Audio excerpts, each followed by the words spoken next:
नमस्कार दोस्तों, एक बार फिर से स्वागत है आपका आपके अपने यूट्यूब चैनल स्टडी ज्ञान पे। तो जैसा कि आप सबको पता है, हम आपके लिए यहाँ पर लगातार बीएससी फाइनल ईयर 2022 के मोस्ट इंपोर्टेंट क्वेश्चन बताते आ रहे हैं जैसे ही आपके पेपर होते जा रहे हैं। ठीक है, तो यहाँ पर काफ़ी ज़्यादा स्टूडेंट्स के हमारे पास कमेंट आ रहे थे कि सर आप यहाँ पर जो हमारा बीएससी पार्ट थर्ड का आपका केमिस्ट्री का थर्ड पेपर है फिजिकल केमिस्ट्री, आप उसके भी हमें यहाँ पर मोस्ट इंपोर्टेंट क्वेश्चन बता दीजिए। तो आज हम यहाँ पर आपको मोस्ट इंपोर्टेंट क्वेश्चन बताने वाले हैं। यहाँ पर आपका जो थर्ड पेपर है फिजिकल केमिस्ट्री यानी रसायन भौतिक रसायन के पेपर में। ठीक है, तो आप इस पेशेंस बना के इस वीडियो को पूरा एंड तक जरूर देखिएगा, काफ़ी ज़्यादा इंपॉर्टेंट क्वेश्चन ये होने वाले हैं। तो सबसे पहले हम यहाँ पर बात करते हैं यूनिट नंबर फर्स्ट की। ठीक है, कि यूनिट नंबर फर्स्ट में आपके कौन कौन से चैप्टर्स हैं। तो यहाँ पर सबसे पहले तो आपको क्या, ये जो यूनिट नंबर फर्स्ट है इसको फुली तरह यानी पूरी तरह से आपको तैयार कर लेना है, क्योंकि जो आपकी यूनिट नंबर फर्स्ट है ये मोस्ट इंपॉर्टेंट है आपके। और इसमें से जो आपके क्वेश्चंस बनते हैं वो काफ़ी इजी तरीके के आपके क्वेश्चन बनते हैं, काफ़ी थ्योरी वाले क्वेश्चन से जो आपको एक ही बार में यहाँ पर याद हो जाएंगे। कौन सी यूनिट है, एक बार हम इस यूनिट का नाम बता देते हैं आपके। इस यूनिट का नाम है आपकी यहाँ पर क्वांटम यांत्रिकी। यहाँ पर आप देख सकते हैं क्वांटम यांत्रिकी इस बुक का नाम है, जो कि काफ़ी ज़्यादा सिंपल है। उसके कई टॉपिक्स आप पहले भी यहाँ पर पढ़ चुके हैं, लेकिन इसमें थोड़ा जो आपके फाइनल ईयर में थोड़ी अच्छी तरीके से आपके ये टॉपिक दे रखे। एक बार मैं आपको जो यूनिट नंबर फर्स्ट है इसके सारे टॉपिक के एक बार आपको नाम बता देता हूँ, जिससे आपको रिवाइज हो जाए यहाँ पर। ठीक है, तो यहाँ पर जो फर्स्ट हमारा टॉपिक है प्रकाश विद्युत प्रभाव। ये अभी हम यूनिट नंबर फर्स्ट की बात कर रहे हैं अभी आपके। ठीक है, तो यूनिट नंबर फर्स्ट के टॉपिक बता रहे हैं। पहला ही टॉपिक है आपके इसका प्रकाश विद्युत प्रभाव। आप इसे अच्छी तरह से यहाँ पर तैयार कर लीजिएगा। इस साल इसके जो मेजर क्वेश्चंस में आने के काफ़ी ज़्यादा चांस है।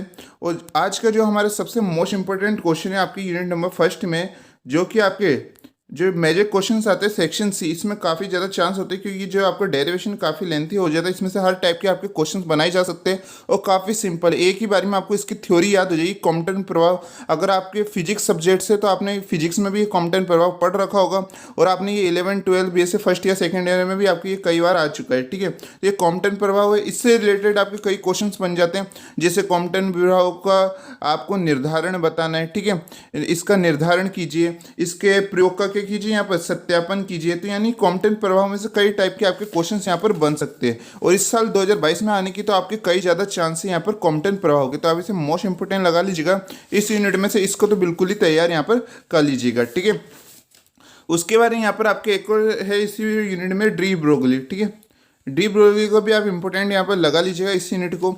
ऐसे तो आपको ये यूनिट पूरी तरह से तैयार करनी है, लेकिन हम यहाँ पर इसमें से भी आपको कुछ क्वेश्चंस बता देते हैं। ठीक है, अगर आप पूरी अच्छी तरह से तैयार कर लेते हो तो वो तो और भी अच्छी यहाँ पर बात होगी। और इसमें से आपको जो मोस्ट इंपॉर्टेंट है आपके श्रोडिंगर तरंग समीकरण। ठीक है, श्रोडिंगर तरंग समीकरण काफ़ी इंपॉर्टेंट है और ये हर साल यहाँ पर पूछी जा रही है। आपके श्रोडिंगर तरंग समीकरण है यहाँ, इस श्रोडिंगर तरंग समीकरण में से भी काफ़ी क्वेश्चन पूछे जाते हैं। ये तो सबसे पहले आपको इसकी समीकरण पूछ ली जाएगी। ठीक है, उसके बाद इसकी व्युत्पत्ति, जो आपने ये समीकरण बताई उसकी क्या करनी है, आपको व्युत्पत्ति करनी है, यानी इसको सिद्ध करके बताना है। ठीक है, और ये लगातार 2 साल से यहाँ पर पूछी भी जा रही है आपकी। उसके बाद यहाँ पर एक और क्वेश्चन है आपके डेविसन जर्मर का प्रयोग। इसका नाम तो आपने बिल्कुल ही सुना होगा, डेविसन जर्मर का प्रयोग। इसे भी आप अच्छी तरह से यहाँ पर तैयार कर लीजिएगा। उसके बाद इस यूनिट में से आपका एक और टॉपिक है जो कि काफ़ी ज़्यादा इंपॉर्टेंट है, एक है यहाँ पर आपके एक विमीय। इसे आप मोस्ट इंपॉर्टेंट लगा लीजिएगा। ठीक है, ये आपके सेक्शन सी या सेक्शन बी में तो पक्के आपके इस साल आने के बहुत ज़्यादा चांस है, क्योंकि ये लगातार आपके पूछा भी जा रहा है। एक विमीय बॉक्स में गतिशील इलेक्ट्रॉन के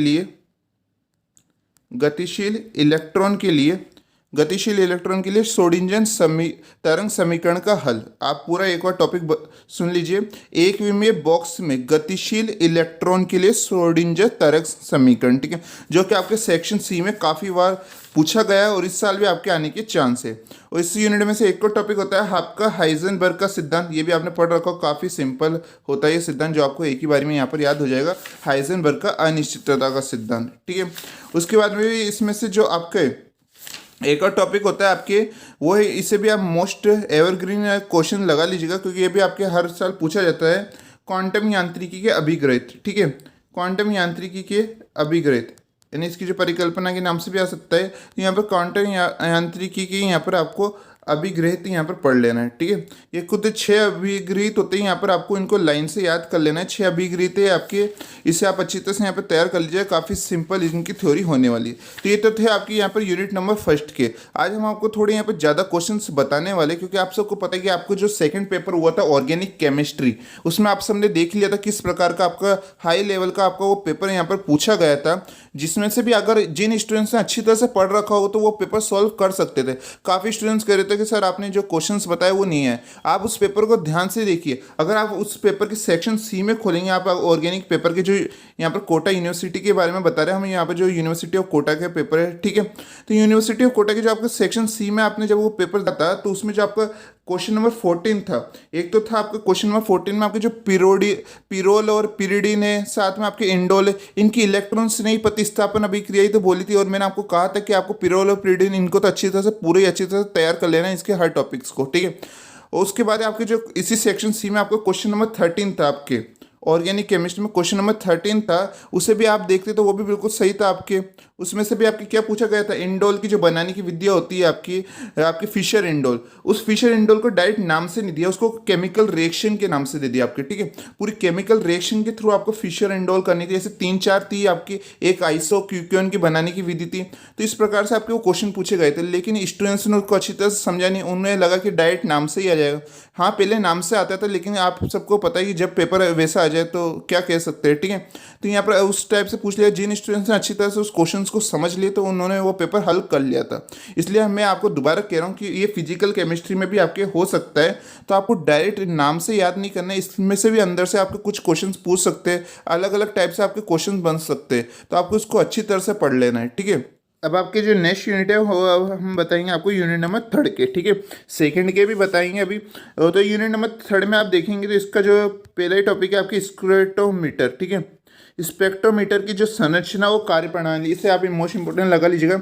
इस चैप्टर का नाम है आपके जो इस यूनिट नंबर 3 है, स्पेक्ट्रोस्कोपी नाम है। एक बार आप नाम से भी चेक कर लीजिएगा, ठीक है। तो एक तो आपको ये लगाना है, उसके बाद आपको एक और क्वेश्चन इसमें लगाना है, वो है आपके यहाँ पर दृढ़ घूर्णी अणु के लिए, घूर्णी अणु के लिए घूर्णी ऊर्जा स्तर, ठीक है। घूर्णी ऊर्जा स्तर का क्या करना है आपको, यानी ई रोटेशन का क्या करना है आपको यहाँ पर निर्धारण करना है। काफ़ी सिंपल ये क्वेश्चन होने वाला है। इसका जो डेरिवेशन है काफ़ी सिंपल है, जो आपको एक ही बारी में यहाँ पर याद हो जाएगा। उसके बाद आप इसमें से एक और इम्पोर्टेंट लगा लीजिएगा, वो आपका यहाँ पर घूर्णी स्पेक्ट्रम पर समस्थानिक का प्रभाव, घूर्णी स्पेक्ट्रम पर समस्थानिक का प्रभाव, ठीक है। तो आप इसे भी यहाँ पर इम्पोर्टेंट लगा लीजिए, ओके। उसके जो कि ये पर लगातार 3 सालों से पूछा जा रहा है, अल्टरनेट चलता रहता है, 1 साल आता है फिर आपके 1 साल नहीं होता, ठीक है। तो इस टाइप के आपके ये क्वेश्चन पूछे जाते हैं। एक ही यहाँ पर आपके मैक्सवेल बोल्ट्जमान, ठीक है। मैक्सवेल बोल्ट्जमान के नाम से भी आपके ये एक और आता है। इसका एक और नाम होता है आपके घूर्णी ऊर्जा स्तर में आबादी की संख्या। तो ये आपके 2 नाम से पूछा जा सकता है, यहाँ पर स्टूडेंट्स कंफ्यूज ना हो, ठीक है। इसलिए 2 नाम से भी आपके कभी कभी पूछ लिया जाता है। उसके बाद यहाँ पर इसमें है एक और आपके रमन स्पेक्ट्रम तथा IR स्पेक्ट्रम। इनमें क्या बताना है आपको, अंतर बताना है, जो कि पहले भी यहाँ पर आपके कई बार ये यूनिवर्सिटियों में पूछा गया क्वेश्चन है, ठीक है। उसके बाद यहाँ पर आपको एक और तैयार करना है, यहाँ पर इलेक्ट्रॉनिक संक्रमण।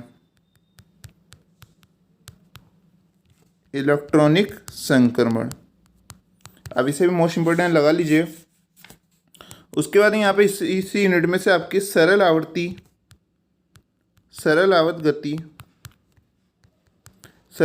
गति तथा ऊर्जा स्तरों का क्या करना है, यहाँ पर आपको निर्धारण करना है, ठीक है। तो ये कुछ टॉपिक्स है आपके इस यूनिट में से, आपको जो इसको मोस्ट इंपोर्टेंट लगाने हैं।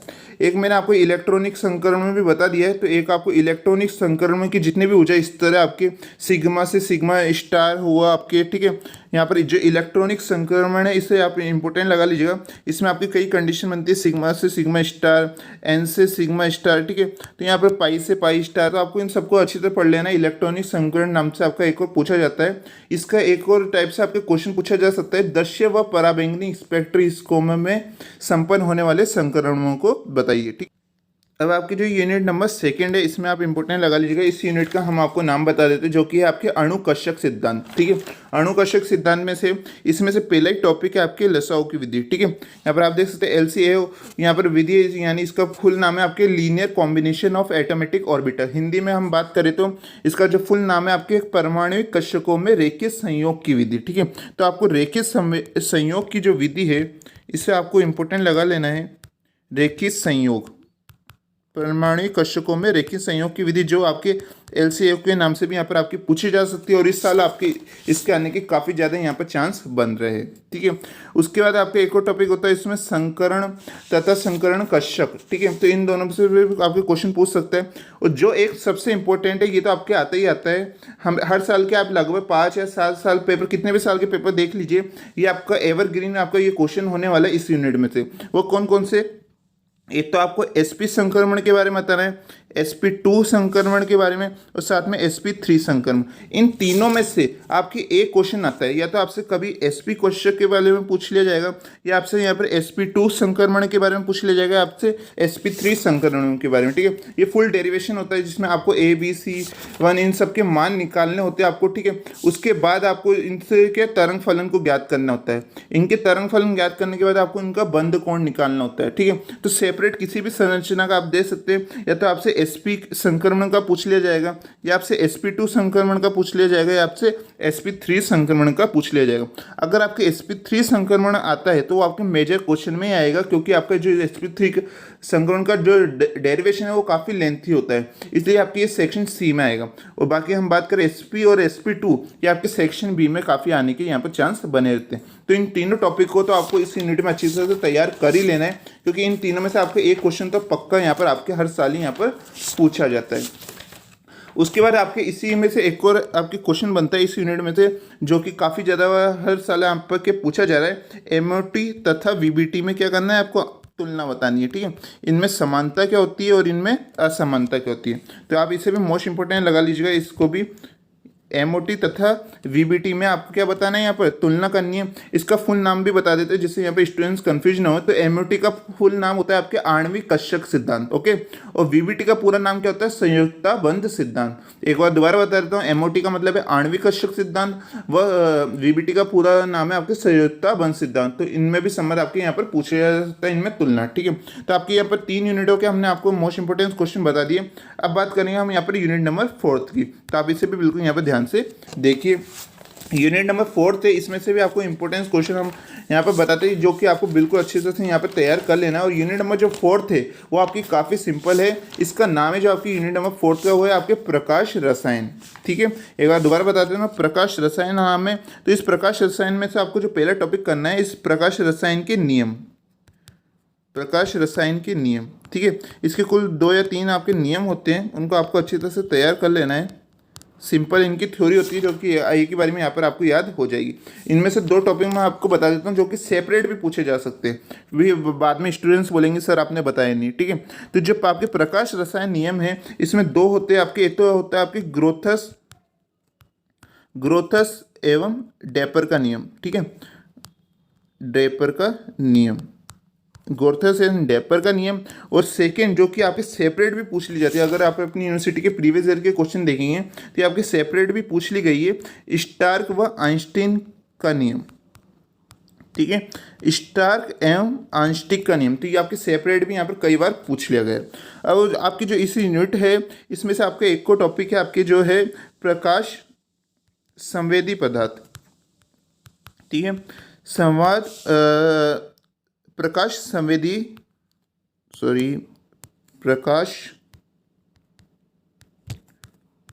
संवेदी पदार्थ। ठीक है, ये आपके एक और नाम से पूछा जा सकता है, प्रकाश सुग्राही अभिक्रिया। तो आप क्वेश्चन में लिख लीजिए, इसका एक और नाम होता है आपके प्रकाश सुग्राही अभिक्रिया। तो इन 2 नामों से आपके पूछ लिया जाता है। अब आपके जो यूनिट नंबर 4 है, क्योंकि मैं इसी टॉपिक के लिए आपके यूनिट 4 का इंपॉर्टेंस क्वेश्चन बता रहा था, आप चाहे अपने यूनिवर्सिटी के 10 साल के पेपर देखिए या 5 साल के लास्ट के पेपर देखिए, ये क्वेश्चन आपको मिलेगा ही मिलेगा।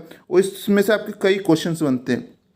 आप कहेंगे सर यहाँ पर डायरेक्ट नाम से हमें नहीं दे रखा, डायरेक्ट नाम से भी आपके कई बार हो सकता है, और कई बार इसमें से आपके पूछे जाते हैं। यानी इस टॉपिक का आना बिल्कुल पक्का होता है, वो है आपके यहाँ पर जेबलोंस्की आरेख। ठीक है, जेबलोंस्की आरेख जो कि बिल्कुल ही सिंपल है, आप यहाँ पर इसको एक बार पढ़ेंगे तो इसमें से भी आपके किस प्रकार से क्वेश्चन पूछे जाते हैं, या तो आपसे सेक्शन सी में अगर ये आएगा जिसमें आपके 10 मार्क्स के आते हैं तो ये पूरा ही आ जाएगा आपके जेबलोंस्की आरेख। ठीक है, इसमें आपको दो प्रकार के करने होते हैं, एक तो अविकर्णीय संक्रमण को बताना होता है, एक आपको विकर्णीय संक्रमण के बारे में बताना होता है। ठीक है, ये पूरा टॉपिक होता है। अब आपके जो जेबलोंस्की आरेख है इसके अंदर से किस किस टाइप से आपके क्वेश्चन बनते हैं वो हम आपको बता देते हैं। जैसे स्टूडेंट्स कुछ नए फिर बाद में बोलेंगे सर आपने जो क्वेश्चंस बताए थे वो आए नहीं। ठीक है, तो आपको क्या करना है, इसमें से भी एक और वो टॉपिक तो पूरा अच्छे से तैयार कर लेना है। हम आपको बता रहे हैं इसमें से और भी आपके क्वेश्चंस बनते हैं। एक तो आपके अविकर्णीय तथा विकर्णीय संक्रमण के बारे में बताइए, इस टाइप से भी आपके क्वेश्चन पूछे जा सकते हैं।